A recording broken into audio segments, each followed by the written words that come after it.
Welcome to everybody. Lux के online classes में आपका स्वागत है। तो आज हम लोग पढ़ेंगे कंस्टिट्यूएंट ऑफ पावर सप्लाई। जो पावर सप्लाई आप करते हैं तो उस बीच में क्या सारा मीडियम यूज होता है आप कह सकते हैं, उसके बारे में हम लोग एक एक करके पढ़ेंगे। जैसे कि अगर एग्जाम्पल के तौर पे बात किया जाए तो ट्रांसमिशन सिस्टम जो होता है, मतलब ऐसा कह लीजिए कि जनरेटिंग स्टेशन होता है। जनरेटिंग स्टेशन के बाद जो होता है सब स्टेशन तक हमारा जो लाइन होगा उसको हम ट्रांसमिशन सिस्टम कह रहे हैं, या ट्रांसमिटिंग सिस्टम ही बोल लीजिए। अब बीच में जो स्टेशन होगा जहाँ पे कि होल्ड करेगा पावर को, ला के फिर वहाँ से आपको सेंड करना है, तो हम उसको रिसीविंग स्टेशन कह सकते हैं, या ट्रांसमिशन रिसीविंग स्टेशन भी बोल सकते हैं उसको। ठीक है, तो उस बीच में क्या सारा मीडियम यूज होगा। जैसे कि हमारा सप्लाई आएगा तो रिसीविंग स्टेशन पे आएगा, फिर रिसीविंग स्टेशन से फिर हमारा कहाँ आएगा, ट्रैक्शन सब स्टेशन पे आएगा, फिर ट्रैक्शन सब स्टेशन के बाद या सब स्टेशन कह लीजिए, जो जिसको ग्रिड स्टेशन भी बोलते हैं। रिसीविंग स्टेशन को आप ग्रिड स्टेशन भी बोल सकते हैं। ठीक है, तो उसके बाद फिर आपका सब स्टेशन पे आएगा जो कि ट्रैक्शन पावर का सब स्टेशन होगा, मतलब ट्रैक्शन सब स्टेशन होगा। फिर ट्रैक्शन सब स्टेशन के बाद हमारे अलग अलग पोस्ट में बढ़ जाते हैं, जैसे फीडिंग पोस्ट हो जाएगा, फिर सेक्शनिंग पोस्ट हो जाएगा, फिर सेक्शनिंग एंड पैरेललिंग पोस्ट हो जाएगा। समझ रहे बात को? तो इस तरह से हमारा क्या होता है, फिर एलिमेंट्री सेक्शन हो जाएगा, तो बढ़ जाता है। तो ये जो मैं बोल रहा हूँ, फीडिंग पोस्ट क्या है, सेक्शनिंग पोस्ट क्या है, सेक्शनिंग एंड पैरेललिंग पोस्ट क्या है, समझ रहे हैं? तो इन सब के बारे में हम एक एक करके जानेंगे, है ना। तो पहले इधर समझिएगा, ये हेडिंग आप पहले डाल लीजिएगा, कंस्टिट्यूएंट ऑफ पावर सिस्टम। ठीक है, या पावर सप्लाई सिस्टम भी कह सकते हैं, कोई दिक्कत नहीं है। Constituent of a supply system, there are various element of a power supply system. Power supply system जो, मतलब हम पावर जो सप्लाई करते हैं वह वेरियस एलिमेंट के थ्रू, मतलब बहुत सारे एलिमेंट को यूज करके हम क्या करते हैं, पावर को सप्लाई करते हैं। समझ में आई बात? तो यहाँ पे देखिए, पहला है आपका सब स्टेशन। ठीक है, एक एक करके हम लोग सबके बारे में डिटेल में पढ़ेंगे। पहला क्या है, सब स्टेशन। दूसरा फीडिंग पोस्ट। तीसरा sectioning and paralleling post. Fourth one sub sectioning and paralleling post. Next elementary section. समझ में आया बात? जैसे सब स्टेशन के बारे में आप देखे होंगे कि उसमें बहुत सारे इक्विपमेंट्स यूज होते हैं। आइसोलेटर हो गया, सर्किट ब्रेकर हो गया, फिर आपका यहीं पे जो है क्यूबिकल बना होता है, मतलब चारों साइड से आपका राउंड बना हुआ होता है, कह सकते हैं आप। ठीक है, दीवाल जिसको बोलते हैं, एक दीवाल में मतलब खुले छत के नीचे हमारा ट्रांसफार्मर वगैरह रखा हुआ रहता है ना, तो उस चीज़ को हम सब स्टेशन बोल रहे हैं। बाकी फीडिंग पोस्ट हो गया जहाँ से कि हम सप्लाई सेंड करते हैं। ठीक, तो एक एक करके हम लोग क्या करेंगे, इसके बारे में पढ़ेंगे। अब देखिए, पहला लिख लीजिए आप, सब स्टेशन। ठीक है, बिना टाइम लिए हुए, ज़्यादा टाइम क्यों इस पर मतलब पास करें, कह सकता हूँ ऐसा। तो एक एक करके हम लोग देखते चलेंगे कि क्या है हमारा, और मतलब जो हमने लिखा है फीडिंग पोस्ट वह क्या है। सब एक अलग अलग टॉपिक है, सब पे एक एक लेक्चर बनेगा। ठीक है, परेशान नहीं होना है, सबके बारे में हम लोग डील करेंगे। तो पहला आप हेडिंग लिखिए, सब स्टेशन। ठीक है, अब देखिए, लिख लीजिए, layout diagram of typical traction sub station is shown in the figure. ध्यान से देखिए, डायग्राम आपको बोर्ड पे दिख रहा होगा। सब स्टेशन का टिपिकल डायग्राम जो है वो आपको विजिबल होगा, दिख रहा है आपको? कैसा होगा हमारा सब स्टेशन का जो टिपिकल डायग्राम होगा, क्लियर है? इसमें आप देखिए कि इस डायग्राम में आपको दिख रहा होगा, दो इनकमिंग बस है। ठीक है, दो 132 kV का लाइन है, जिसको एक को हम बोल रहे हैं मेन बस बार और दूसरे को हम क्या बोल रहे हैं, ट्रांसफर बस बार। समझ में आ रही बात? ठीक है, अब हम इसको देखते हैं एक बार। और भी क्या क्या है इसमें इक्विपमेंट यूज हुआ है, हम उसके बारे में भी देखते हैं। देखिए, एक डायग्राम आपने देखा, उस डायग्राम में जो था मतलब सब स्टेशन का वो डायग्राम था। ठीक है, सब स्टेशन का जो डायग्राम था, समझिएगा कि उस डायग्राम में क्या सब शो किया गया था। बस देखिए, एक रफली डायग्राम मैंने यहाँ पे बनाया है, और जो आप उस डायग्राम से नहीं बना पाए तो इस डायग्राम से बनाइएगा। मैं इसको भी समझा देता हूँ, कोशिश करता हूँ समझाने का, ताकि आप समझ जाओ इस चीज़ को, है ना, कि जनरेटिंग स्टेशन से कैसे आपके ट्रैक्शन सब स्टेशन तक कह लीजिए, या फीडिंग पोस्ट तक कह लीजिए, जहाँ से कि आप सप्लाई देते हैं, कैसे वहाँ पे हमारा इलेक्ट्रिसिटी पहुँचता है, हम उस चीज़ के लिए बात करते हैं। ठीक है, देखते हैं। देखिए, यहाँ पे हमने दो बस बार बनाया। ठीक है, दो बस बार बनाया। एक बस बार को हम लोग बोलते हैं मेन बस बार। ठीक है, एक बस बार को हम लोग बोल रहे हैं मेन बस बार, और दूसरे बस बार को हम लोग बोल रहे हैं ट्रांसफर बस बार। ठीक है, अब सबसे पहले मैं आपको ये बता दूं कि हम लोग दो बस बार क्यों बना रहे थे। ये चीज़ मैंने जिक्र किया होगा पिछले क्लास में या पिछले लेक्चर में भी मैं बताया होगा कि यहाँ पे हम लोग हर चीज़ में दो यूज़ कर रहे हैं। चाहे आप ट्रांसफार्मर यूज करें उसको भी आप 2 यूज करेंगे, बस बार यूज करें तो उसको भी आप 2 यूज करेंगे। क्यों? क्योंकि ट्रैक्शन जो सबस्टेशन होता है या जो ट्रैक्शन लोड है उसको 24 आवर सर्विस चाहिए, मतलब 24 आवर जो होगा लोड की आवश्यकता होगी। तो 24 घंटे अगर लोड की आवश्यकता होगी तो ज़रूरी तो नहीं है कि आप एक लाइन से अगर सप्लाई ले रहे हो तो वह 24 घंटे हमेशा हेल्दी कंडीशन में रहेगा। समझ रहे बात को? तो अगर वह हेल्दी कंडीशन में नहीं रहेगा, बाय चांस अगर मानते हैं कि जिससे आप सप्लाई लिए हुए वो अगर फॉल्टी हो जाता है, उसमें किसी तरह का कोई डैमेज आ जाता है, तो क्या होगा? उस टाइम के लिए तो सप्लाई बंद हो जाएगा। फिर जो ट्रैक्शन लोड होगा उसको कहाँ से सप्लाई मिलेगा? उस टाइम के लिए ट्रैक्शन लोड हमारा सप्लाई कहाँ से लेगा? तो उस पर्पस के लिए या स्टैंड बाय पर्पस के लिए आप कह सकते हैं कि उसी समय के लिए हम लोग एक दूसरे बस बार जो बनाते हैं जिसको कि हम स्टैंड बाय में रखते हैं, सप्लाई उसमें भी रहता है। जैसे ही देखता है कि इसमें कोई फॉल्ट हुआ तुरंत चेंज करता है और फिर हमको सप्लाई मिलना स्टार्ट हो जाता है। सोचिए कि अगर एक ही लाइन से हम सप्लाई दे रहे हैं और बीच में कभी पावर कट हो गया, तो जो ट्रेन हमारा प्लेटफॉर्म पे रहे या फिर जो ट्रैक पे रहे, जहाँ भी पटरी जिसको बोल रहे हो, जहाँ भी रहेगा ट्रेन वहीं पे रुक जाएगी ना। क्या हो सकता है? एक बहुत बड़ा नुकसान कह लीजिए कि मतलब हो सकता है एक्सीडेंट भी हो जाए, कोई ठीक नहीं है। ट्रेन अब फॉल्ट अगर हो गया या सप्लाई कट हुआ तो कब तक कट रहेगा इसका भी तो कोई भरोसा नहीं है ना। बिजली कब आएगी, बिजली कब जाएगी, पता नहीं है बिजली का। समझ रहे हैं बात को? तो इसलिए क्या होता है कि स्टैंड बाय पर्पस के लिए हम लोग एक और लाइन बना के रखते हैं, मतलब 2 लाइन बनाते हैं। अब समझिए, एक ये लाइन हमारा हो गया और एक नीचे आप देखिए ये लाइन हो गया, 2 लाइन। एक हमारा जो है 132 kV ट्रांसफर बस बार है और दूसरा 132 kV मेन बस बार। मतलब कहने का ये कि हम लोग इससे सप्लाई लेंगे, इससे कंटिन्यूटी हमारा कंटिन्यू सप्लाई जाते रहेगा और इसको हम स्टैंड बाय में रखेंगे। समझ में आई बात? अब समझिए, यहाँ से हमने एक लाइन बनाया है, ये चीज़ आके हमारा यहाँ मैच कर रहा है और ये चीज़ आके हमारा कुछ इस तरह से यहाँ मैच कर रहा है। ठीक है, ये हमारा हो गया आइसोलेटर, ये भी आइसोलेटर। ठीक है, ये भी आइसोलेटर। आइसोलेटर के बारे में ऑलरेडी मैंने बताया है आपको, सेकेंड यूनिट में भी आइसोलेटर बताया है। स्विच गियर प्रोडक्शन पढ़ रहे होंगे तो उसमें भी आइसोलेटर के बारे में अच्छा खासा जिक्र किए होंगे आप लोग, है ना। तो ये सब हमारा क्या हो गया? आइसोलेटर। जनरली आइसोलेट करने के लिए एक पार्ट से दूसरे पार्ट को डिस्कनेक्ट करने के लिए यूज करते हैं या कनेक्ट करने के लिए यूज करते हैं लोड को।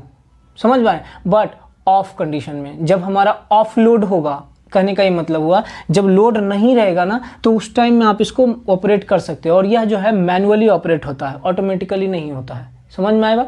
मेन यहाँ पे अंतर अगर बात करें कि आइसोलेटर और सर्किट ब्रेकर का अगर डिफरेंस बोला जाए, मेन डिफरेंस अगर बोला जाए, दोनों हमारा ट्रिपिंग स्विच ही है, लेकिन इसको आइसोलेटर को हम मैनुअली करते हैं, जबकि सर्किट ब्रेकर जो है मैनुअली भी हो सकता है और ऑटोमेटिकली भी हो सकता है। आइसोलेटर आपका कोई फॉल्ट डिटेक्शन नहीं करता है, अगर किसी तरह का कोई फॉल्ट आ गया तो आइसोलेटर को कोई फर्क नहीं पड़ेगा, एज यूजुअल वो रहेगा। लेकिन अगर सर्किट ब्रेकर जो रहेगा, अगर कहीं पे फॉल्ट आता है तो रिले क्या करेगा? फॉल्ट को सेंस करता है, मैसेज दे देता है सर्किट ब्रेकर को और सर्किट ब्रेकर हमारा क्या होता है? ट्रिप कर जाता है।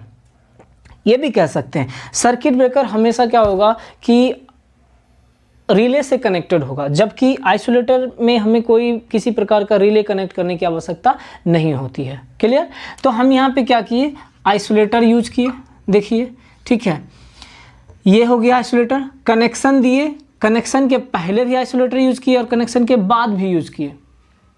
ठीक है, अगर मान लीजिए इस लाइन से डिस्कनेक्ट करना होगा तो इस आइसोलेटर को यूज करेंगे, और अगर ये सर्किट ब्रेकर और इससे डिस्कनेक्ट करना होगा तो इस लाइन से डिस्कनेक्ट करना होगा, इससे डिस्कनेक्ट करेंगे, और जब हमारा इस लाइन से डिस्कनेक्ट करना होगा तो इससे करेंगे। तो ये सब हमारा क्या हो गया? आइसोलेटर। ये आइसोलेटर हो गया, ये सब हमारा क्या है? आइसोलेटर ही है। देखिए जितना भी है ये सब हमारा क्या हो गया? आइसोलेटर। क्लियर? अब देखिए, ये हमारा 132 kV का सर्किट ब्रेकर, ये सब सब स्टेशन में रहेगा। कहाँ रहेगा? सब स्टेशन में रहेगा। ठीक है, ये हमारा 132 kV का सर्किट ब्रेकर हो गया जो कि सप्लाई को कनेक्ट और डिस्कनेक्ट करेगा। देखिए यहाँ से इनर्जाइज हो रहा है और यहाँ से हम इनर्जाइज कर दिए। देखिए एक लाइन इधर, एक लाइन इधर, समझ रहे हैं? एक लाइन इधर, जनरली हम 4 बनाए हुए हैं, 5 बनाए हुए हैं। ठीक है, 2 लाइन बनाए हुए हैं सिर्फ इनकमिंग के लिए कि हमारा एक इसको इनर्जाइज करेगा और एक इसको इनर्जाइज करेगा, दोनों से हम कनेक्ट करके। ठीक है, चाहे आप इसको ओपन कीजिए, किधर का ऑफ कर लीजिएगा, फर्क नहीं पड़ता, जिससे आपको इनर्जाइज करना है इनर्जाइज कर लीजिएगा। ठीक, तो ये हम दो बनाए हैं लाइनिंग सिर्फ और सिर्फ इनकमिंग के लिए समझ में आई बात। फिर हम नेक्स्ट 2 बनाएंगे आउटगोइंग के लिए। ठीक, तो ये आइसोलेटर, ये भी आइसोलेटर। अब ये हमारा फिर से एक सर्किट ब्रेकर ही हो गया। लाइनिंग हमारा जो लाइन है, incoming line from generating station, generating station जहां से जनरेट हो रहा है 11 kV, वहां से फिर जो आप ट्रांसमिट कर रहे हो वहां से ये लाइन, ये पावर जो है 132 kV का आ रहा है अपने पास, ये सब स्टेशन में। ठीक है, ये सब स्टेशन में आ रहा है। अब देखिए ये सर्किट ब्रेकर्स आप यहाँ पे आइसोलेटेड करके यहाँ पे कनेक्ट कर दिए, एक पोर्शन इधर एक पोर्शन इधर, ये 2 पोर्शन सिर्फ और सिर्फ हम इनकमिंग के लिए यूज़ किए। ठीक है, किसके इनकमिंग के लिए, तो 132 kV का। देखिए हो सकता है ये 220 kV भी हो जाए, हो सकता है ये 110 kV भी हो जाए, हो सकता है ये 400 kV भी हो जाए, या 765 kV भी हो सकता है। तो ये सब डिपेंड करेगा सर कि हमारा कितना मतलब हाई वोल्टेज हम कितना जो है ट्रांसमिट करके सब स्टेशन तक ला रहे हैं। ठीक है, ये हो गया आपका। अब आगे देखिए, अब ये 2 बस बार की 2 की बात करते हैं, 2 लाइन ये हमारा हो गया। अब इसमें भी हमने क्या किया, आइसोलेटर आइसोलेटर, फिर सर्किट ब्रेकर, फिर सर्किट। ये सर्किट ब्रेकर भी हमारा जो है 132 kV का ही होगा, ये सर्किट ब्रेकर भी 132 kV का ही होगा। ठीक, अब ये 132 kV का जो है हम भेजेंगे कहाँ, ट्रैक्शन सब स्टेशन में। ये ग्रिड सब स्टेशन, यहाँ से हम क्या भेजेंगे, ट्रैक्शन सब स्टेशन में। देखिए ये सब कनेक्टेड है सर, है ना, इससे इनर्जाइज किए हम 2 बस बार। अब ये जो है इनर्जाइज करेंगे, एक लाइन अलग भेजेंगे, एक लाइन अलग भेजेंगे। ठीक, अब देखिए यहाँ से हम क्या किए, भेज दिए। देखिए यहाँ पे हमने 1 लिखा है, समझिएगा। अब ये 1 वाला जाके आगे यहाँ 1 में जुड़ेगा, ये 2 वाला जाके यहाँ पे आके 2 वाला में जुड़ेगा। ठीक है, फ्लो चार्ट अगर पढ़े होंगे और सी लैंग्वेज में आप लोग बेसिक में फर्स्ट सेमेस्टर या सेकेंड सेमेस्टर में, तो फ्लो चार्ट बनाने के दौरान में आपको सिखाया गया होगा कि अगर हमको कहीं पे ऐड करना है, ठीक है, तो हम इस तरह से ऐड करेंगे। अगर 1 है तो यहाँ पे 1, तो ये 1 इससे कनेक्ट होगा, ये 2 इससे कनेक्ट होगा। आप जब कॉपी में डायग्राम बना रहे होंगे तो एक पेज में ही आप सीधा सीधा डायग्राम बनाइएगा, ऐसा नहीं कि मैंने जैसा बनाया आप भी वैसे ही बना दीजिएगा। ठीक है, तो पूरे पेज में आप डायग्राम बनाने की कोशिश कीजिएगा, 1 यहाँ और 2 यहाँ, इस दोनों को नीचे में आप डायग्राम बना लीजिएगा। ठीक, अब देखिए ये जो लाइनिंग हमने करा है, ये जो लाइनिंग हो गया हमारा 132 kV का लाइन हम ले गए कहाँ पे, ट्रैक्शन सब स्टेशन में। ठीक है, ट्रैक्शन सब स्टेशन में ले गए। अब यहाँ से लाइन हम ले गए कुछ इस तरह से। अब ये 1 वाले को 1 से कनेक्ट करेंगे, 2 वाले को 2 से कनेक्ट करेंगे। यहाँ तक समझ में आ गया होगा, 2 सिर्फ इनकमिंग के लिए लिए। अब ये जो ग्रिड सब स्टेशन है वहां से आउटगोइंग करने के लिए, ये भी अब आउटगोइंग हो जाएगा, लेकिन जब आप ट्रैक्शन सब स्टेशन की बात करेंगे तो उसके लिए इनकमिंग हो जाएगा। लेकिन जब हम ग्रिड सब स्टेशन की बात करेंगे तो ग्रिड सब स्टेशन के लिए ये हमारा क्या हो जाएगा, आउटगोइंग लाइन। ठीक है, तो ये 2 लाइन हमने क्या किया, निकाल के हम भेजे कहाँ, ट्रैक्शन सब स्टेशन में। तो ये हमारा हो गया दूसरा। अब जो है यहाँ पे पहुंचिए, ये 1 और 2। अब इसके पहले हम लोग इसका एक चर्चा कर लेते हैं। आइसोलेटर, अब ये बस कपलर है। बस कपलर का मतलब जुड़ना, कपल मतलब समझते हो ना, 1 2 कपल, बहुत अच्छे समझ रहे होगे आप, है ना, समझदार तो आप हो ही। तो ये हमारा क्या हो गया, कपलर, मतलब 2 को जोड़ रहा है। ठीक ना, पेयर मतलब एक ये लाइन और एक ये लाइन, दोनों को आपस में जोड़ेगा। कब जोड़ेगा सर, तब जोड़ेगा मान लीजिए कि अगर हम इससे सप्लाई ले रहे हैं, अगर इसमें कोई फॉल्ट हो गया तो इसे जोड़ के रखेगा, तो इससे सप्लाई इसमें मिल जाएगा। समझ रहे हैं, मतलब एक दोनों हमारा क्या है, इंटरचेंज कर सकता है। तो ये हमारा बस कपलर है, दोनों बस बार को क्या करेगा, ये कनेक्ट करके रखेगा। ठीक, ये हो गया हमारा बस कपलर। अब आगे बढ़ते हैं सर, अब हम लोग पहुंचते हैं ये 1 नंबर और 2 नंबर पे। देखिए ये 1 नंबर से भी हमारा कितना आ रहा है, 132 kV, और दूसरे नंबर से भी क्या आ रहा है, 132 kV। एक हो गया मेन लाइन और एक हो गया हमारा स्टैंड बाय, कह लीजिए क्या हो गया, स्टैंड बाय, या फिर ट्रांसफर बस बार कह लीजिए। वहाँ से हमारा क्या हो गया, सप्लाई आया। अब देखिए यहाँ से हमने क्या किया, एक ट्रांसफार्मर है। अब ध्यान दीजिए, आपको मैंने बताया होगा कि ट्रांसफार्मर जो यूज करेंगे ट्रैक्शन सब स्टेशन में, वहाँ पे या तो 10 MVA का ट्रांसफार्मर यूज करेंगे, 10 MVA 10 MVA का यूज करेंगे, या फिर 12.5 MVA का। मैंने ये भी बोला होगा कि वहाँ पे हम लोग 2 ट्रांसफार्मर यूज करेंगे। देखिए, एक ट्रांसफार्मर और ये दूसरा ट्रांसफार्मर, एक अगर जल गया तो दूसरा का इस्तेमाल कर लेंगे, एक अगर फॉल्ट हुआ तो दूसरा का इस्तेमाल कर लेंगे, दूसरा फॉल्ट हुआ तो पहला का यूज करेंगे। ऐसा तो नहीं होगा कि दोनों फॉल्ट रहेगा, ठीक है। तो हम एक जो है हेल्दी कंडीशन में रखते हैं और दूसरे का हम यूज कर रहे होते हैं। तो ये हमारा हो गया ट्रांसफार्मर। यहाँ से हम या तो 10 के MVA का यूज करेंगे या फिर 12.5 MVA का यूज करेंगे। रेटिंग होगा ट्रांसफार्मर का, आपको ऑब्जेक्टिव में पूछा जा सकता है। अब देखिए, वोल्टेज रेटिंग इस ट्रांसफार्मर का क्या है, 132 kV ऑब्लिक 25 kV। क्या है, 132 kV oblique 25 kV transformer. Voltage rating मतलब HT जो होगा उसका क्या होगा, 132 kV का, और जो LT होगा वो कितना का होगा, 25 kV का। ध्यान दीजिएगा, ये ट्रांसफार्मर हमारा सिंगल फेज ट्रांसफार्मर रहेगा। सिंगल फेज कहने का ये मतलब कि ये ट्रांसफार्मर में इनकमिंग जो HT लाइन रहेगा उसमें तो 3 वायर्स रहेंगे, 3 फेज 3 वायर्स, लेकिन जब आपका जो आउटपुट मिलेगा वहां से सिंगल फेज मिलेगा, एक फेज है ना, एक न्यूट्रल बोलते हैं। हालांकि न्यूट्रल की आवश्यकता यहाँ पे है नहीं। तो यहाँ पे हम क्या किए, 25 kV का हम सिंगल फेज ट्रांसफार्मर मतलब 132 kV oblique 25 kV voltage rating का हम 2 सिंगल फेज ट्रांसफार्मर को यूज कर रहे हैं। समझ में आई बात।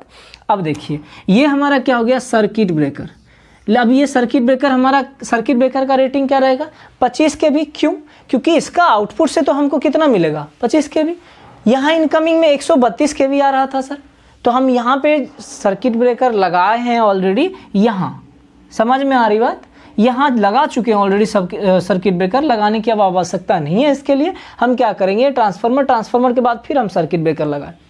फॉल्ट डिटेक्शन तो उतरे, कहाँ फॉल्ट होगा क्या होगा किसी को कुछ पता है नहीं। तो ये हमारा सब रिले से कनेक्टेड रहेगा। फॉल्ट रिले सेंस करेगा, मैसेज पहुँचाएगा सर्किट ब्रेकर के पास। सर्किट ब्रेकर को ज्यों ही मैसेज मिलेगा वो ऑटोमेटिकली क्या करेगा, ट्रिप कर जाएगा, मतलब सप्लाई डिस्कनेक्ट कर देगा। सप्लाई अगर डिस्कनेक्ट हो जाएगी तो सप्लाई जाएगा ही नहीं। क्लियर। अब यहाँ से आगे बढ़िए, ये हमारा हो गया क्या, आइसोलेटर। ये आइसोलेटर फिर से मैनुअली हम इसको ऑपरेट कर सकते हैं। जनरली ऑफ लोड कंडीशन में, ध्यान रखिए ऑब्जेक्टिव पूछा जाता है कि आइसोलेटर को हम मैनुअली ऑपरेट करते हैं कब, ऑन लोड कंडीशन में या नो लोड कंडीशन में या दोनों में। तो हमेशा यह नो लोड कंडीशन में ऑपरेट होता है आइसोलेटर, ठीक है। ऑब्जेक्टिव पूछा जाता है आपको, ठीक। अब होप सो आपने बहुत अच्छे से पढ़ा होगा स्विच गियर प्रोटेक्शन में, बताने की आवश्यकता है नहीं मुझे जहाँ तक लग रहा है, ठीक है। नहीं पढ़े होंगे तो मैसेज कीजिएगा, मैं बता दूंगा आइसोलेटर। ऐसे आइसोलेटर के बारे में हमने भी बताया है, थोड़ा ही मतलब ब्रीफ में नहीं ले गया, लेकिन मैंने डिस्कस किया है दूसरे यूनिट में। तो यहाँ पे हो गया ये आइसोलेटर। फिर से हम एक और आइसोलेटर यूज़ किए, क्योंकि यहाँ पे हमने क्या किया, इस दोनों को कपल कर दिया, इस दोनों को जोड़ के रखा है। यहाँ बीच में डिस्कनेक्शन रहेगा, जब ज़रूरत होगा हम जोड़ देंगे, इधर का सप्लाई इधर ट्रांसफ़र हो जाएगा। अब देखिए ये फिर आइसोलेटर। अब यहाँ पे फिर हमारा क्या हुआ, 25 kV फीडर सर्किट ब्रेकर, है ना। ये हमारा हो गया क्या, पूरा का पूरा यहाँ तक आप कह सकते हैं ट्रैक्शन सब स्टेशन में आएगा। ये पूरा का पूरा मतलब यहाँ से पूरा का पूरा किस में आएगा, ट्रैक्शन सब स्टेशन में। अब ट्रैक्शन सब स्टेशन में ही हमारा ये क्या है, फीडर सर्किट ब्रेकर। अब यहीं से हम क्या करेंगे, जहाँ भेजना होगा फीडिंग पोस्ट तक हम भेजते रहेंगे, चाहे यह 1 फीडिंग पोस्ट होगा, 2 फीडिंग पोस्ट हो, 3 फीडिंग पोस्ट हो, ये अलग अलग हम क्या करेंगे, इसको भेजते रहेंगे। तो हमने क्या किया, 25 kV फीडर सर्किट ब्रेकर लिया, ये भी हमारा 25 kV फीडर सर्किट ब्रेकर है। अब क्या किया इस चीज़ को, यहाँ से हम भेज दिए कहाँ, feeding post on tower, feeding post तक भेज दिए। उसके बाद हम क्या करेंगे, लाइन को बिछा के फिर जो हमारा कॉन्टैक्ट वायर रहेगा वहाँ पे हम सप्लाई पहुँचा देंगे। तो इस तरह से भी आप क्या कर सकते हैं, जो आपका कॉन्टैक्ट वायर है वहाँ तक आप सप्लाई को पहुँचा सकते हैं, मतलब कॉन्टैक्ट वायर को आप इनर्जाइज कर सकते हैं। समझ में आई बात। तो ये क्या हो गया कि यहाँ से हम 25 kV फीडर उसका सर्किट ब्रेकर, ये लाइन है हमारा सर। अब इसको हम लोग क्या बोल दिए, outgoing line. Traction sub station के लिए क्या हो गया, आउटगोइंग लाइन। अब ये लाइन अगर बोला जाए ट्रैक्शन सब स्टेशन के लिए तो इनकमिंग लाइन, है ना। तो यहाँ तक बात हुई। ये हम क्या करेंगे, इसको फिर हम भेज दिए फीडिंग पोस्ट पे, वहाँ से हम सप्लाई भेज देंगे। समझ में आई बात, ठीक है। पहले नोट कर लीजिए, इसको डायग्राम बना लीजिए, यहाँ से बनाइए, चाहे आपको जो डायग्राम पहले विजुअल दिखाया गया है उससे बना लीजिए। ध्यान दीजिएगा, और जिस चीज़ को अभी एक्सप्लेन करा ना, उसी चीज़ को मैं यहाँ पे अब फिर से एक बार एक्सप्लेन कर देता हूँ। अब समझिएगा वे इस चीज़ को और नोट भी करते जाइएगा, ठीक है। देखिए For continuous of a supply, high voltage feed to the substation is always arranged from two source of a supply or by double circuit 132 kV 50 hertz 3 phase transmission line. क्या कह दिया कि अगर आपको सप्लाई कंटिन्यूटी चाहिए, मतलब continuously supply आपको feed करते रहना है कहाँ पे, सब स्टेशन में या ग्रिड सब स्टेशन में, तो आप क्या कर सकते हो यहाँ पे, या तो आप दो ट्रांसमिशन लाइन मतलब double circuit transmission line use कर सकते हो, ऑलरेडी हमने इसके बारे में डिस्कस कर लिया है, या फिर आप टू सोर्स ऑफ सप्लाई कह सकते हैं, जैसे कि दो ट्रांसफार्मर, तो two source of supply use कर सकते हैं या फिर डबल सर्किट यूज कर सकते हैं, बट 3 फेज है ना, 3 फेज लाइन यूज करेंगे, दैट विल बी एक्टिंग और वर्कड एट 50 हर्ट्ज। क्लियर, वही चीज़ यहाँ पे बोल दिया। अब देखिए ये 132 के भी हमने मार्क किया है, ज़रूरी नहीं है कि 132 के भी, हो सकता है यहाँ पे 110 भी होगा, 220 भी होगा, एज ए डिजायर्ड लेवल होगा। ठीक, तो वही चीज़ यहाँ पे हो गया। High voltage feed to the substation, मतलब हाई वोल्टेज को सब स्टेशन में फीड किया जाता है, मतलब भेजा जाता है, is always arranged from two source of a supply, हमेशा दो सोर्स ऑफ ए सप्लाई से अरेंज किया जाएगा, या बाय डबल सर्किट, ये डबल सर्किट बताया है already, single circuit, double circuit, एक टावर बना हुआ है, दोनों साइड से लाइन जाएगा तो उसको हम डबल सर्किट बोलेंगे, और एक लाइन से मतलब यूं ऐसा बोल रहे थे हम लोग है ना, ऐसा अगर लाइन जा रहा है तो हम इसको सिंगल सर्किट बोल रहे थे, और ऐसा अगर लाइन जा रहा है तो इसको हम डबल सर्किट बोल रहे थे, बताया हुआ ऑलरेडी सर। ठीक है, इस पर डिस्कस नहीं करेंगे। Double circuit 132 kV 50 hertz 3 phase transmission line. Clear है यहाँ तक? देखिए, each substation are provided with 2 set of 132 kV bus bar. Diagram में जाके देखिए सर, डायग्राम में आप देखिएगा तो वहाँ पे दो 132 kV का बस बार यूज किया गया था। उस बस बार में से एक बस बार को हम मेन बस बार बोल रहे थे और दूसरे बस बार को हम ट्रांसफर बस बार बोल रहे थे। यही था ना, डायग्राम में देखिए क्लियर आपको लिखा हुआ है। Substation are provided with 2 set of 132 kV bus bar, one called the main bus bar and other called, या अदर कॉल्ड कर लीजिएगा, यहाँ पे लिखना है तो लिख लीजिए, अदर कॉल्ड मेंटेनेंस और ट्रांसफर बस बार, मेंटेनेंस बस बार या फिर ट्रांसफर बस बार। देखिए इसको मेंटेनेंस बस बार भी हम बोल रहे हैं, जो ट्रांसफर बस बार था स्टैंड बाय पर्पस के लिए, उसको हम मेंटेनेंस बस बार भी बोल रहे हैं। क्यों? क्योंकि अगर मान लेते हैं कि कोई फॉल्ट आता है तो फॉल्ट के टाइम में हमारा मेंटेनेंस बस बार या ट्रांसफर बस बार से सप्लाई जा रहा होता है, उस टाइम में हम फॉल्टी पार्ट जो रहेगा उसको क्या करेंगे, रेक्टिफाई करेंगे, रिकवर करेंगे। इस वजह से हम क्या करें, ट्रांसफर बस बार को मेंटेनेंस बस बार भी बोलते हैं, कि जब कभी फॉल्टी हो जाएगा हमारा एक बस बार तो उस टाइम में हम मेंटेनेंस करेंगे, लेकिन जो ट्रांसफर बस बार है या मेंटेनेंस बस बार है उससे हम सप्लाई लेते रहेंगे। समझ में आई बात? आगे बढ़ते हैं। बोथ आर कनेक्टेड थ्रू बस कपलर सर्किट ब्रेकर। ये भी आप देखिए डायग्राम में, जो आपने 4 डायग्राम बनाया था, 1 2 3 4 और ये 5वां था, इसमें हमने वो सर्किट ब्रेकर यूज करा था जिसको कि हम बस कपलर बोल रहे थे। दोनों एक दूसरे को क्या कर रहा था, कनेक्ट कर रहा था। तो ये हमारा क्या हो गया, बस कपलर सर्किट ब्रेकर। अब नेक्स्ट पॉइंट में देखते हैं, the incoming and outgoing transmission line are connected to both the bus bar as shown in diagram या फिगर। अब जो डायग्राम आपने अपने नोटबुक में बनाया है उस डायग्राम को आप देखिए और देख के बताइए कि इनकमिंग लाइन जो था और आउटगोइंग लाइन, जो ट्रांसमिशन लाइन का, जो मैंने लास्टली बोला था कि दोनों हमारा आउटगोइंग भी हो सकता है, दोनों हमारा इनकमिंग भी हो सकता है। याद कीजिए, ये हमारा डायग्राम था, यहाँ से हम लोग क्या है 132 kV का लाइन इसमें लिए थे और यहाँ से 132 kV का लाइन हम लोग आउट कर रहे थे, बाहर कर रहे थे। तो इसको हम क्या बोल रहे थे, 132 kV आउटगोइंग लाइन, और ये हमारा क्या हो रहा था, 132 kV incoming line. Just diagram देखिए, डायग्राम में आपको क्लियर दिख रहा होगा, जो डायग्राम आपने बनाया है अपने कॉपी पे। ठीक, ऑलरेडी मैंने डिस्कस कर चुका है उसके बारे में। The incoming and outgoing transmission line are connected to both the bus bar as shown in the figure. ठीक है, दोनों हमारा क्या है, बस बार से कनेक्टेड रहेगा। अब आगे बढ़ते हैं sir. Isolator on both side of A circuit breaker. ध्यान रखिएगा, ये आपके पास ऑब्जेक्टिव पूछा जाएगा एग्जाम में कि आइसोलेटर जो होता है कहाँ कनेक्टेड होता है, सर्किट ब्रेकर के आगे, सर्किट ब्रेकर के पीछे, या सर्किट ब्रेकर के आगे पीछे दोनों। ठीक है, तो ध्यान रखिए सर्किट ब्रेकर के आगे और पीछे दोनों साइड हमारा क्या होगा, आइसोलेटर लगा हुआ रहेगा। हाईलाइटेड ऑब्जेक्टिव है सर, इसको मार्क कर लीजिएगा आप। ठीक, तो isolator on both side of a circuit breaker, continuity of a supply can be maintained while doing maintenance work. ठीक है, ऑन एनी बस बार। अगर आप किसी भी बस बार पे मेंटेनेंस वर्क कर रहे हो तो उस टाइम में सर्किट ब्रेकर को भी आप ओपन कर सकते हो, लेकिन आइसोलेटर अगर ऑन कंडीशन में रह गया, अगर आप उसको ऑफ नहीं किए हो हो सकता है कि रिटर्निंग करंट आपके पास पहुंच जाए। और रिटर्निंग करंट भी सोचो कि 132 केवी का लाइन है, रिटर्निंग करंट भी आपके पास पहुंचता है तो बहुत अच्छा लगेगा आपको, ठीक है, फील कीजिएगा।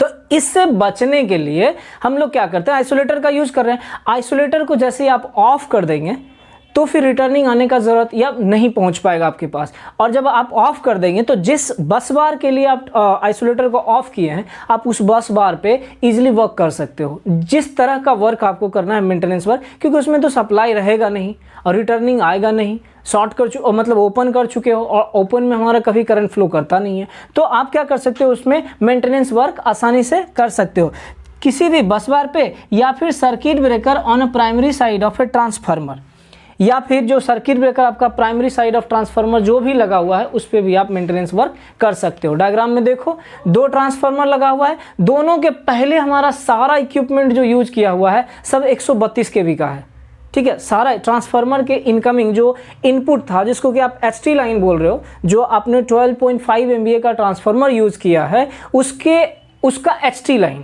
या उसका इनकमिंग जो यूज हुआ है सारा उसमें 132 केवी का यूज हुआ है। सर्किट ब्रेकर यूज करोगे 132 केवी का, आइसोलेटर यूज करोगे 132 केवी का, लाइन जो आप बनाए हो 132 केवी का, बस कपलर जो बनाए हो सब 132 केवी का यूज करना है, क्योंकि इनकमिंग हमारा कितना था, 132 केवी ही था। नेक्स्ट पॉइंट में देखते हैं, normally 2 single phase transformer each of 10 MVA, 10 MVA या फिर 12 MVA, इसको भी आप मार्क कीजिए सर, ये भी ऑब्जेक्टिव में आपको पूछा जाएगा। रेटिंग क्या रहेगा sir, 132 kV oblique 25 kV are employed. ये कितना बहुत बार बता चुका हूँ ऑलरेडी सर, कि जो आपका सब स्टेशन रहेगा वहाँ पे जो आप ट्रांसफार्मर का इस्तेमाल करेंगे, जो यूज़ करेंगे, यूटिलाइज करेंगे, वह ट्रांसफार्मर का अगर रेटिंग पूछा जाए, पावर रेटिंग जिसको बोलते हो, तो वह रेटिंग आपका या तो 10 MVA का होगा या फिर 12.5 MVA का होगा, डिपेंडिंग अपॉन लोड, कि आपके जिस एरिया में आपका जो ट्रेन है या ट्रैक्शन लोड है वह कितना वैरी कर रहा है, क्या उसके लिए अधिक लोड की आवश्यकता है, तो आप हैवी मतलब अधिक पावर रेटिंग का ट्रांसफार्मर यूज करेंगे, जो कि हो जाएगा 12.5। जनरली अगर बात किया जाए तो मिनिमम आपका 10 MVA का ट्रांसफार्मर यूज होता है, बट ये भी आपका 3 फेज नहीं, सिंगल फेज यूज होगा। क्लियर है, ये ध्यान रखिएगा सर, ये चीज 10 MVA और 12.5 MVA वोल्टेज रेटिंग का देखिए यहाँ पे ये वैरी हो सकता है, HT सिर्फ वैरी होगा। अगर आपका जो मेन बस बार और ट्रांसफर बस बार है, अगर वह आप 220 केवी का यूज करेंगे तो वोल्टेज रेटिंग ट्रांसफार्मर का बदल जाएगा, 132 के जगह पे हमारा क्या हो जाएगा, 220 केवी। लेकिन अगर आप 132 केवी का यूज कर रहे हैं तो डेफिनेटली हमारा यह 132 केवी का ही HT होगा, क्योंकि इनकमिंग आप 132 केवी लाओगे, है ना। लेकिन जब आउट गोइंग की बात करोगे तो आपको ये पता है कि जो हमारा लोड होता है, ट्रैक्शन लोड होता है, वह सिंगल फेज यूज करता है, और यह भी पता है कि वोल्टेज कितना यूज करेगा, तो 25 केवी। तो हमारा सेकेंडरी वोल्टेज क्या हो जाएगा ट्रांसफार्मर का, 25 केवी, 25 केवी। क्लियर है, तो वोल्टेज रेटिंग भी आप ध्यान में रखिएगा। जनरली हमारा 132/25 केवी का रेटिंग, वोल्टेज रेटिंग ट्रांसफार्मर में यूज होता है। अब 132 केवी हमारा क्या हो जाएगा, HT लाइन, और 25 केवी हमारा क्या हो जाएगा, LT लाइन, जिधर से कि आप फीडिंग पोस्ट पे सेंड करते हो। नोट कर लीजिए इसको। आपका जो ट्रांसफार्मर लगा हुआ रहेगा उसमें जो टैपिंग होगा, ठीक है, अलग अलग प्रकार का होगा, ठीक। अब उस टैपिंग में जब आप वोल्टेज फ्लक्चुएशन की बात करेंगे, क्योंकि आप ध्यान दीजिएगा कि अगर मैंने बोल दिया कि 25,000 वोल्ट है तो ये ज़रूरी नहीं है कि 25,000 वोल्ट ही होगा। ये एक आइडियल केस है जो कि कभी होता नहीं। मतलब आप अगर वर्ल्ड वाइड बात करें तो नोबडी इज़ परफेक्ट, कोई भी परफेक्ट नहीं है। कहिएगा कि 100% वह सही है तो ऐसा कभी होता नहीं है, ठीक है। और ख़ास करके जो ह्यूमन होता है, लोग जितना भी काम करेगा कुछ न कुछ एरर उसमें रहता ही है, ठीक। तो ये चीज़ आपको भी पता है, सबको पता है। तो यहाँ पे जो ट्रांसफार्मर है वह हम लोगों के द्वारा बनाया हुआ है, और हम लोग बनाए हैं तो डेफिनेटली कुछ ना कुछ परसेंटेज ऑफ एरर जो होगा ही उसमें। जैसे कि आप पढ़ रहे होंगे इंस्ट्रूमेंटेशन में कि एक ह्यूमन एरर होता है, कितना भी आप 100% आप अपना इफिशियंसी सही दिए तब भी कुछ ना कुछ मिस्टेक रह जाता है, उसको हम लोग क्या बोलते हैं, ह्यूमन एरर। तो यहाँ पे भी ट्रांसफार्मर जो बनाए हैं हम लोग, उसमें भी कुछ ना कुछ तो एरर होगा ही होगा, कुछ ना कुछ लॉसेस होगा ही होगा, इसलिए ये आइडियल नहीं होता है। बस बुक में आप समझ सकते हैं, मान सकते हैं कि हाँ यह आइडियल होता है, लेकिन ऐसा प्रैक्टिकली नहीं होता है। तो यहाँ पे हम लोग बात करते हैं जो 25 kV वोल्टेज मैंने बोला है, या बार बार मैं इस चीज़ का जिक्र करता हूँ कि 25 kV वोल्टेज हम यूज करते हैं ट्रैक्शन लोड में या ट्रैक्शन सब स्टेशन में, तो ये ज़रूरी नहीं है कि वह 25 kV ही हो सकता है 25 kV से ज़्यादा भी होगा या फिर 25 kV से कम होगा। एग्जाम्पल के तौर में जैसे घर में जो आपका वोल्टेज होता है 230, डोमेस्टिक वोल्टेज जो होता है वो आपका 230 वोल्ट होता है, लेकिन क्या आपके घर में 230 वोल्ट एग्जैक्ट रहता है क्या? नहीं, क्योंकि उसमें भी हमारा टॉलरेंस है प्लस माइनस 10%, शायद राइट, प्लस माइनस 10% या 5%। वो बढ़ते हुए वोल्टेज जैसे जैसे आप बढ़ते जाएगा ना, तो इसका टॉलरेंस भी हमारा क्या होता है, बढ़ते घटते जाता है। जैसे आप 11 kV में चले जाओगे तो प्लस माइनस 10% हो जाएगा। कहीं कहीं किसी बुक में आपको जो वोल्टेज फ्लक्चुएशन या डोमेस्टिक वोल्टेज फ्लक्चुएशन की बात करते हैं तो वहाँ पे 6% देता है। सिमिलरली अगर फ्रीक्वेंसी की बात करते हैं तो वहाँ पे आपको फ्रीक्वेंसी में भी वेरिएशन मिलता है, फ्लक्चुएशन मिलता है, वह 3% होता है। तो यहाँ पे क्या कहने का मतलब है कि these transformer are provided with tapping in such a way to maintain output voltage between plus 10% to minus 5%, that is 27,500 volt से लेके 23,750 वोल्ट। देखिए उसमें 25,000 है ही नहीं कहीं। 27,500 से लेके 23,750 वोल्ट के बीच में हमारा 25 वोल्ट और 25 किलो वोल्ट या 25,000 वोल्ट आ रहा है। तो इसका कहने का ये मतलब है कि अगर मैंने बोला कि यहाँ पे 25 kV है तो ये जो है प्लस 10%, आप 25,000 का 10% निकालिएगा तो ठीक है, 25,000 का 10% निकालिएगा तो आ जाएगा आपका 2,500, ठीक है, 2,500, इतना ही होगा।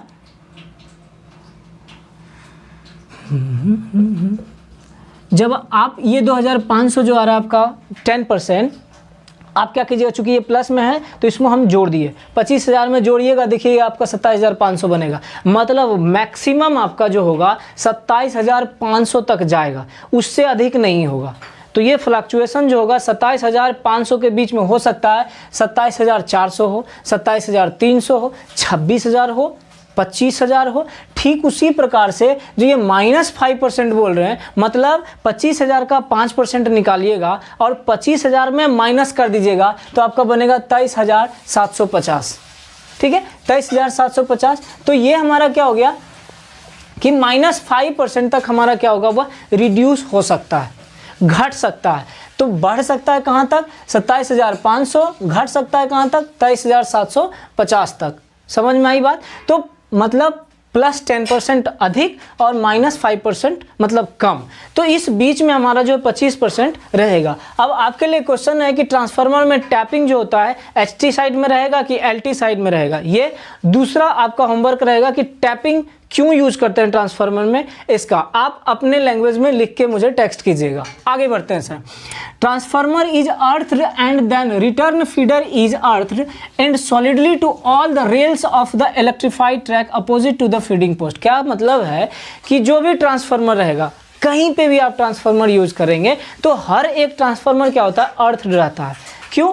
ताकि अगर कोई फॉल्ट आता है तो हमारा वह फॉल्ट जो है डायरेक्टली अर्थ में बरीड हो जाए, मतलब अर्थ के थ्रू चला जाए, तो किसी प्रकार का कोई इवेंट या फेनोमिनन वहाँ पे, मतलब एक्सीडेंटल कह सकते हैं, एक्सीडेंटल फेनोमिनन या एक्सीडेंटल इवेंट वहाँ पे नहीं होगा। तो इस वजह से हम क्या करते हैं, अर्थड करते हैं। इनफैक्ट आप जो अपने लोकल कॉलोनी में जो ट्रांसफार्मर देखते हैं, उस ट्रांसफार्मर में 3 अर्थिंग आपको यूज किया जाता है कि अगर एक अर्थिंग खत्म भी हो गया, फॉल्टी भी हो गया, तो दूसरा तो वर्क करेगा, दूसरा भी फॉल्टी हो गया, तीसरा तो वर्क करेगा। तो कंप्लीट जो आपका पोल माउंटेड सब स्टेशन, जिस 1-2 पोल पे आपका एक ट्रांसफार्मर खड़ा रहता है, उस ट्रांसफार्मर में भी आपका 3 अर्थिंग यूज किया हुआ रहता है। तो यहाँ पे तो सब स्टेशन यूज कर रहे हैं, डेफिनेटली अर्थिंग तो यूज होगा, लेकिन यहाँ पे और भी कह रहा है कि रिटर्न फीडर भी होता है। सर्किट कंप्लीट करने के लिए तो डेफिनेटली हमको एक चाहिए, तो इसलिए क्या है कि रिटर्न फीडर को भी हम सॉलिडली अर्थ करते हैं, ट्रांसफार्मर को भी हम सॉलिडली अर्थ करते हैं to all the rails of a electrified track opposite to the feeding post. Feeding post के अपोजिट में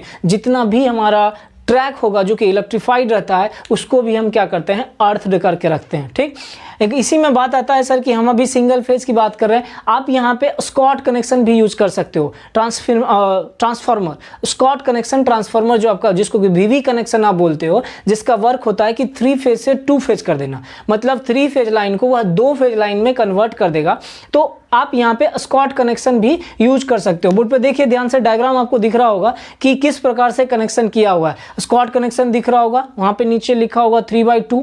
ठीक है, तो वह आपका 3 फेज से 2 फेज में करता है। बाकी और भी ट्रैक बना हुआ है सर, ट्रेन भी आपको बना हुआ दिख रहा होगा, फीडर बना हुआ दिख रहा होगा, बीच में आपका एक कैपेसिटर लगा हुआ है, वह भी आप देख रहे होंगे, जिसको कि आप कंडेंसर बोलते हैं। कैपेसिटर का वर्क यहाँ पे क्या होता है, जो वोल्टेज फ्लक्चुएशन होता है, जो रिएक्टेंस ड्रॉप होता है, उसको वो घटा देता है। रिएक्टेंस ड्रॉप कहने का क्या मतलब हुआ, रिएक्टेंस मतलब XL और IXL जो होगा वह रिएक्टेंस ड्रॉप हो जाएगा, IR जो हो जाएगा रेसिस्टेंस ड्रॉप हो जाएगा। ट्रांसमिशन लाइन में आप पढ़े होंगे कि हम कंडेंसर अगर लगा दें, कंडेंसर माने कि कैपेसिटर अगर लगा दें, तो हम रिएक्टेंस ड्रॉप या रेसिस्टेंस ड्रॉप को हम घटा सकते हैं। वोल्टेज का जो फ्लक्चुएशन होता है उसको भी हम क्या कर सकते हैं, रिड्यूस कर सकते हैं। क्लियर, आगे देखते हैं, इसी चीज़ को मैंने लिखा है। अब इस लाइन के बाद आप एक काम कीजिएगा, इसको लिख लीजिएगा, at a certain substation a Scott connection of a transformer is made which reduce the fluctuation. ठीक है, ये लाइन को आप लिखिएगा कि कुछ सब स्टेशन में हम लोग क्या करते हैं, स्कॉट कनेक्शन ट्रांसफार्मर भी यूज करते हैं, जिसका वर्क होता है 3 फेज टू 2 फेज कन्वर्ट करना, और वह क्या करता है, फ्लक्चुएशन को घटा देता है। फ्लक्चुएशन का मतलब वोल्टेज कभी 25,000 है तो कभी चला गया 27,000, कभी चला गया 23,000, तो ये जो है फ्लक्चुएशन को रिड्यूस करता है। अगर 25,000 वोल्ट यूज करना है तो हो सकता है आपका 24,500 हो जाए, 500 वोल्ट घटा, या 25,500, 25,400, 300, 200, कुछ इस तरह से हो जाएगा। तो फ्लक्चुएशन हमारा क्या होगा, कम हो जाता है, जो कि आप इसको अपने लैंग्वेज में बोलते हैं वोल्टेज रेगुलेशन। वोल्टेज रेगुलेशन भी हमारा क्या हुआ, वोल्टेज फ्लक्चुएशन, कि कितना वोल्टेज हमारा फ्लक्चुएट कर रहा है, माइनस कर देते हैं, है ना, एक परसेंटेज निकल जाता है। तो वही चीज़ हमारा यहाँ पे है, जस्ट लाइक रेगुलेशन जो आप पढ़ते हो वोल्टेज रेगुलेशन, उसको मैं यहाँ पे बोल रहा हूँ फ्लक्चुएशन। ठीक है, तो वोल्टेज में ज़्यादा फ्लक्चुएशन या कम फ्लक्चुएशन नहीं होना चाहिए। ठीक, तो मतलब जितना वोल्टेज हम यूटिलाइज करने उतना के आसपास में मिले तो अच्छा है हमारे लिए, वो हो गया।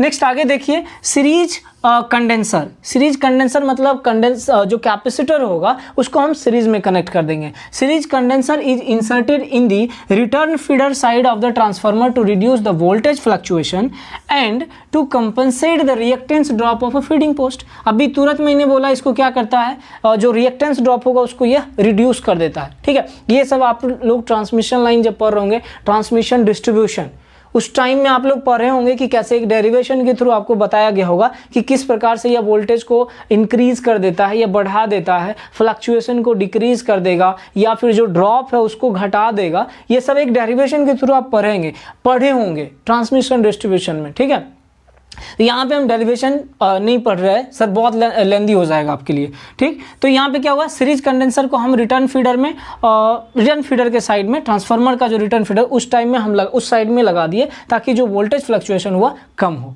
ठीक है, डायग्राम जो अभी आपने देखा, एक और डायग्राम देखिए, वही डायग्राम सेम है, उसमें आपका कैपेसिटर लगा हुआ है। ठीक है, फीडर के पास में देख लीजिए कि किस तरह से रिटर्न फीडर के पास में लगा हुआ है। वही कंडेंसर या कैपेसिटर हमारा क्या करेगा, वोल्टेज ड्रॉप कह सकते हैं या रिएक्टेंस ड्रॉप को कंपनसेट करेगा। कंपनसेट करने का मतलब हुआ रिड्यूस करेगा, उसको घटा देगा। ठीक, आगे देखिए, protective system such as relay of different type, जैसे रिले ऑफ डिफरेंट टाइप, इसी में अलग अलग प्रकार के रिले हो जाएगा, differential relay, mho relay, impedance relay, सब जो है एक प्रोटेक्टिव रिले है। ठीक है, उस रिले का भी इस्तेमाल हम लोग क्या करते हैं यहाँ पे, सेफ्टी पर्पस के लिए, ताकि हमारा जो कंप्लीट सबस्टेशन है, अलग अलग प्रकार का जो फॉल्ट होगा उससे हमारा सबस्टेशन बचा रहे। ठीक है, तो protective system such as a relay of a different type are provided in the substation to safeguard the station from fault. जब कभी किसी तरह का फॉल्ट आएगा ट्रांसफार्मर में, किसी तरह का, जैसे मान लीजिए ट्रांसफार्मर ही है, तो ट्रांसफार्मर में आप एक बुकॉल्स रिले लगा के रखते हैं। उस बुकॉल्स रिले का काम क्या होता है, किसी भी तरह का इंटरनल फॉल्ट अगर ट्रांसफार्मर में होता है तो उसको वह सेंस करता है और मैसेज देगा सर्किट ब्रेकर को। जैसे ही सर्किट ब्रेकर को मैसेज मिलता है, सर्किट ब्रेकर हमारा क्या करता है, सर्किट को ट्रिप कर देगा। जैसे सर्किट ट्रिप होगा, ट्रांसफार्मर हमारा क्या होगा, सेफ रहेगा, ट्रांसफार्मर में किसी तरह का कोई फॉल्ट नहीं होगा। उसी प्रकार से अलग अलग रिले हम लोग लगा के रखते हैं इसमें, ठीक है, किसमें, पूरे सब स्टेशन में जो है प्रोटेक्टिव सिस्टम यूज करते हैं। यहां तक क्लियर। आगे एक नोट करके एक पॉइंट लिखिएगा, नोट में लिख लीजिएगा कि जो सब स्टेशन बना हुआ होता है हर एक रूट में करीब करीब आपका 50 से 90 किलोमीटर के बीच में रहेगा, ठीक है। उसे हर एक 50 किलोमीटर पे या 60 किलोमीटर, मतलब 50 टू 90 किलोमीटर के बीच में एक रेंज दिया हुआ है, उस रेंज के बीच में आपका वो बना हुआ रहेगा, ठीक। वही चीज़ लिखा हुआ है, sub station is remote control. यह जो रहेगा रिमोट कंट्रोल, आपको उसमें जाने की ज़रूरत नहीं पड़ेगी, ठीक है। या वहाँ पर एक बंदा रहेगा, वह उसको ऑपरेट कर रहा होगा, ठीक। मैनुअली वहाँ पर आपको कुछ नहीं करना है। जो आप पढ़े थे मिमिक डायग्राम, याद है आपको? मिमिक डायग्राम मैंने क्या बताया था, जो आपका स्टेशन रहता है, स्टेशन मास्टर उस मिमिक डायग्राम के सहारे सिग्नल, ट्रैक, इन सब चीज़ों को कंट्रोल करेगा। लेकिन अगर वही मिमिक डायग्राम आपका पावर स्टेशन में रहता है तो वहाँ से भी वह क्या करे, पूरे सप्लाई सिस्टम को कंट्रोल कर सकता है ना। वही चीज़ है, so many stations are required in traction system all along the routes every after 50 to 90 kilometre distance apart. क्या कहने का मतलब है, एक सब स्टेशन बना के हम पूरे इंडिया में सप्लाई नहीं भेज सकते, तो हम क्या करें, मतलब सिर्फ ट्रैक्शन की बात कर रहे हैं, रेल की बात कर रहे हैं कि एक ही सब स्टेशन बनाए और पूरे भारत में हम उसी से पूरे ट्रेन, जितना भी ट्रेन है, जितना भी लोड का ज़रूरत है, कैटनरी वाइज सबको हम इनर्जाइज कर रहे हैं, संभव नहीं है। तो हम क्या करते हैं कि अलग अलग सब स्टेशन बनाते हैं। कहाँ बनाते हैं? अलॉन्ग द रूट के अलॉन्ग में, मतलब स्टेशन जहाँ रहेगा उसी से जहाँ पे ज़रूरत होगा, हर 50 किलोमीटर 60 किलोमीटर जो भी एक रेंज होगा उतने डिस्टेंस पे हम लोग क्या करेंगे, सब स्टेशन बनाएंगे। रूट के पास में जो ट्रैक बना हुआ है उसके आसपास में ही हम लोग क्या करते हैं, बनाते हैं। वह ज़मीन हमारा रेलवे का रहेगा, ध्यान रखिएगा इस चीज़ का। ये 50 से 90 किलोमीटर के डिस्टेंस पे बनाया जाता है। अब नेक्स्ट में एक लिख लीजिए, ये डेफिनेशन है कुछ बस कपलर का। बस कपलर क्या कर रहा है, जोड़ रहा था, ध्यान दीजिएगा। It is a device which is used to couple, which is used to couple one bus, एक बस to other bus without any disturbance in power supply। बिना कोई डिस्टरबेंस के पावर सप्लाई में, मतलब पावर सप्लाई में किसी तरह का कोई डिस्टरबेंस नहीं होगा, और बिना किसी तरह के डिस्टरबेंस किए हुए हम क्या करेंगे, एक बस बार को दूसरे बस बार से कनेक्ट कर सकते हैं। उसको हम क्या बोलते हैं, बस कपलर। मतलब सर्किट ब्रेकर टाइप ही रहेगा, आपको ध्यान दीजिएगा। बस कपलर सर्किट ब्रेकर भी इसको बोलते हैं, जिससे कि आप स्विच के जैसा ही रहेगा। उससे आप क्या करेंगे, एक बस को दूसरे बस से कनेक्ट कर सकते हैं, और जब आप कनेक्ट करेंगे उस टाइम में पावर सप्लाई में किसी प्रकार का कोई डिस्टरबेंस नहीं होगा। आगे देखिए, एक हो गया आइसोलेटिंग स्विच। इसी आइसोलेटिंग स्विच को आप बोलते हो आइसोलेटर, और मैंने ऑलरेडी बताया है कि आइसोलेटर जो है नो लोड के कंडीशन में ऑपरेट होता है। इसमें किसी तरह का कोई भी रिले कनेक्टेड नहीं होगा, या फॉल्ट डिटेक्शन इक्विपमेंट हमारा नहीं कनेक्ट होगा। यह हमेशा आप मैनुअली ऑपरेट कर सकते हैं। सर्किट ब्रेकर के आगे और पीछे दोनों जगह पे कनेक्ट होगा, ये ध्यान रखिएगा इन सब चीज़ों को। It is isolating switch operate under no load condition, इसको मार्क कर लीजिएगा सर, नो लोड कंडीशन, ठीक है। यहाँ पे 2 बार हो गया, इसको मिटा लीजिए, no load condition. It has no protection capability and, इसके पास किसी तरह का कोई प्रोटेक्शन कैपेबिलिटी नहीं रहेगा। यह जो है नो लोड कंडीशन में आप इसको ऑपरेट कर सकते हैं, यह किया जाता है। And is use to physically disconnect any circuit under repair and maintenance. अगर आपको मेंटेनेंस करना है या रिपेयर वर्क करना है किसी भी बस बार पे या किसी भी सर्किट पे, तो इसको क्या है कि मैनुअली आप इसको ऑपरेट कर सकते हैं। ऐड करना है तो आप लिख लीजिएगा कि आइसोलेटर इज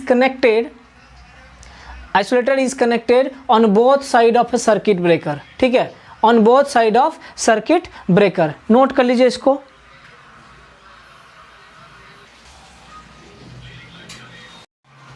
जब आप सर्किट ब्रेकर, किसी भी सर्किट को आप ओपन करेंगे या डिस्कनेक्ट करेंगे तो उस टाइम में, वैसे सर्किट के लिए मैं बात कर रहा हूँ जिसमें कि आइसोलेटर और सर्किट ब्रेकर लगा होगा। अब देखिए, जितना भी इक्विपमेंट रहता है सब क्या होता है, अर्थड किया हुआ रहता है, अर्थिंग किया हुआ रहता है हर एक इक्विपमेंट लगभग, ठीक है। तो अगर किसी भी सर्किट में अगर आइसोलेटर लगा हुआ है और सर्किट ब्रेकर भी लगा हुआ है, along with the earthing switch भी लगा हुआ, मतलब अर्थ किया हुआ है, तो हम जब ऑपरेट करेंगे, मतलब कहने का सेंस उसको ओपन करेंगे या क्लोज करेंगे तो उसका क्या प्रोसीजर होगा, उस चीज़ को आप ध्यान में रखिएगा। ये आपके ऑब्जेक्टिव में पूछे हुए हैं, ठीक है। इनफैक्ट एंट्रेंस एग्जाम में भी पूछा है और आपके ऑब्जेक्टिव में भी पूछा हुआ है, ठीक। तो जब हम ओपन करेंगे सर्किट को, किसी भी सर्किट को ओपन करेंगे तो सबसे पहले काम क्या करेंगे, सर्किट ब्रेकर को मैनुअली ओपन करेंगे। सर्किट ब्रेकर को क्या करेंगे, मैनुअली ओपन करेंगे। फिर आइसोलेटर को क्या करेंगे, ओपन करेंगे। फिर हम क्लोज करेंगे अर्थिंग स्विच को अर्थिंग स्विच जो है उसको क्या करेंगे, क्लोज करेंगे। अगर किसी तरह का कोई करंट हो, रिटर्निंग करंट वगैरह, तो हमारा क्या होगा, अर्थ हो जाएगा। तो हमारा जो एक्सीडेंट होने से रहेगा बच जाएगा, मतलब एक्सीडेंट नहीं होगा। इलेक्ट्रिकली एक्सीडेंट जो होगा वह होने से क्या होगा, बचा जा सकता है। नेक्स्ट बात करते हैं क्लोजिंग ए सर्किट, ठीक है। नेक्स्ट क्या है, क्लोजिंग ए सर्किट। जब सर्किट को क्लोज करने की बात करेंगे तब क्या होगा, सबसे पहले आपको इंश्योर करना है कि जो आपका सर्किट ब्रेकर है वह ओपन है। सर्किट ब्रेकर क्या है, ओपन है। चेक कर लीजिए कि सर्किट ब्रेकर ओपन है कि नहीं, तब ना आप उसको क्लोज कीजिएगा। फिर क्या करेंगे, अर्थिंग स्विच जो यहाँ पे लास्ट में था, अब अर्थिंग स्विच को हम क्या करेंगे, ओपन करेंगे। फिर क्लोज इंसुलेटर, फिर इंसुलेटर को क्या करेंगे, क्लोज। फिर close circuit breaker, just reverse करेंगे। सबसे पहले हम चेक करेंगे कि सर्किट ब्रेकर हमारा ओपन है या क्लोज। ओपन रहेगा तभी उसको क्लोज करना है। फिर अर्थिंग स्विच को ओपन करेंगे, फिर आइसोलेटर को क्लोज करेंगे, फिर ओपन सर्किट ब्रेकर है तो यहाँ पे क्लोज सर्किट ब्रेकर को क्लोज करेंगे। इसको मार्क कर लीजिएगा, नोट में ही आप लिख के चलिएगा, ठीक है। आप देखते रहिएगा, रिवाइज कीजिएगा, याद हो जाएगा, ठीक। चलिए आज के लिए हम लोग इतना ही रखेंगे। ये हमारा सबस्टेशन का पार्ट था जो कि खत्म हुआ, ठीक। फिर हम लोग नेक्स्ट लेक्चर में मिलेंगे नए टॉपिक के साथ। चलिए आज के लिए इतना ही, धन्यवाद। होप सो आपको समझ में आया होगा। नहीं अगर समझ में आता है तो आप वीडियो को 2 बार 3 बार पॉज करके देखिए, रिप्ले करके देखिए, आपको डेफिनेटली समझ में आएगा। उसके बाद भी अगर नहीं समझ में आता है तो आप टेक्स्ट कर लीजिए, कॉल कर लीजिए और पूछ सकते हैं, ठीक। चलिए धन्यवाद।